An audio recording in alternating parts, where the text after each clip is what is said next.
Hello అండి, hi, welcome to Jyothish kitchen. ఎలా ఉన్నారంతా? ఈరోజు నేను కొబ్బరి పాయాసం చేస్తున్నాను.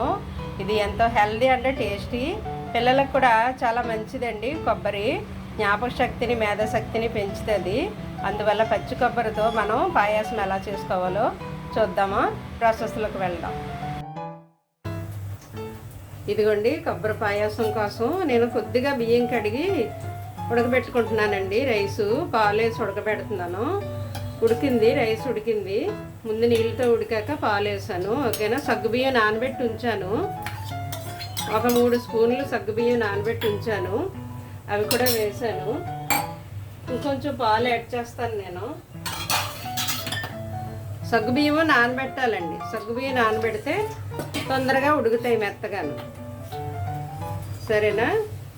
సగ్గుబియ్యం కొద్దిగా ఉడికిన తర్వాత అప్పుడు నేను ఇందులో కొబ్బరి యాడ్ చేస్తాను. ఇదిగో 1 కప్పు కొబ్బరి తీసుకున్నాను. 1 కప్పు బెల్లం తీసుకున్నాను, బెల్లం తురుము. 1 యాలక్కాయ ఎప్పుడైనా వేసేయచ్చు, వేసేస్తున్నాను, పర్వాలేదు.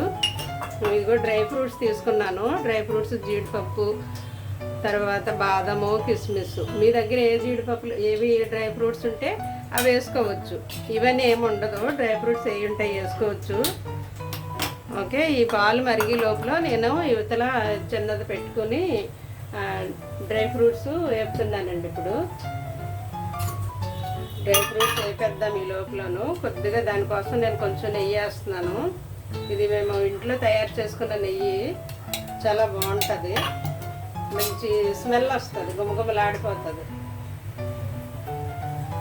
నెయ్యి కొద్దిగా వేడెక్కిన తర్వాత నేను డ్రై ఫ్రూట్స్ ఒకటి వేస్తాను. లోపల ఇక్కడేమో పాలు మరుగుతూ ఉంటాయి. ముందుగా జీడిపప్పు వేసాను.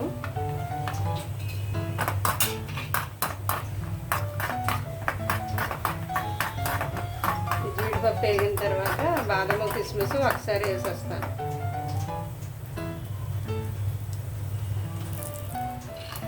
ఓకే, అవి కొంచెం వేగాలి, అందుకు ముందే వేసాను.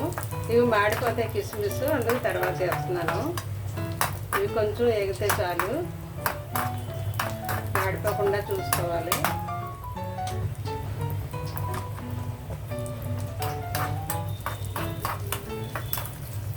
ఓకే అండి, పిల్లలకి ఇలాగా వెరైటీలు చేసి పెడితే వాళ్ళు ఇష్టంగా తింటారు.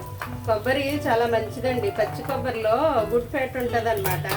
అది చాలా మంచిది పచ్చి కొబ్బరి. ఇక ఏడిపోయి డ్రై ఫ్రూట్స్ ఆపేసాను. ఇదిగో ఇది కూడా ఉడుకుతుంది. ఇప్పుడు ఇందులో నేను కొబ్బరి యాడ్ చేసేస్తాను. కొబ్బరి చాలా మంచిదండి, గుడ్ ఫ్యాట్ ఉంటుంది అందులోను.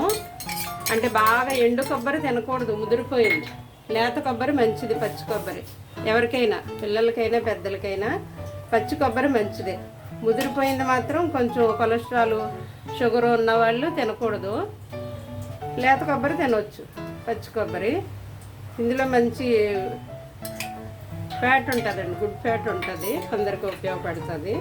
అప్పుడప్పుడు ఈ విధంగా చేసుకొని తినొచ్చు. పిల్లలకైతే రోజు పెట్టవచ్చు పచ్చి కొబ్బరి. ఇంతకుముందు చిరుతిళ్ళు ఏముండేయండి, కొబ్బరికాయ బెల్లం ముక్కే కదా తినేవారు. అలా సహజంగా తిన్నప్పుడే అందరూ హెల్తీగా ఉన్నారు. ఇప్పుడు ఈ ఫాస్ట్ ఫుడ్లు ఏవేవో ఎక్కువ షుగర్తో చేసినవి, ఆ స్వీట్లు తినడం వల్ల అందరికీ ఒబేసిటీ, చిన్నపిల్లలకే పట్టలు వచ్చేస్తున్నాయి. తర్వాత ఆరోగ్యాలు పాడైపోవడము, ఓవర్ వెయిట్, ఇవన్నీ ఉంటున్నాయి బయట తిండ్ల వల్ల. అలా కాకుండా మనం ఇంట్లోనే హెల్తీగా చేసి పెడితే పిల్లలు ఆరోగ్యంగా పెరుగుతారు. అప్పుడు మనకి హ్యాపీగా ఉంటుంది.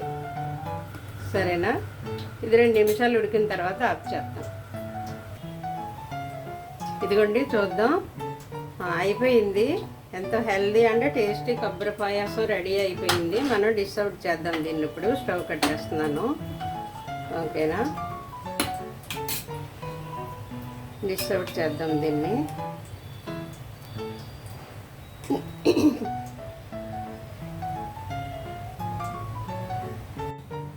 ఇదిగోండి, ఎంతో హెల్దీ అండ్ టేస్టీ కొబ్బరి పాయాసం రెడీ అయిపోయింది. టేస్ట్ చూడమే ఇంకా. ఓకేనా? Thank you for watching and don't forget subscribe. Thank you.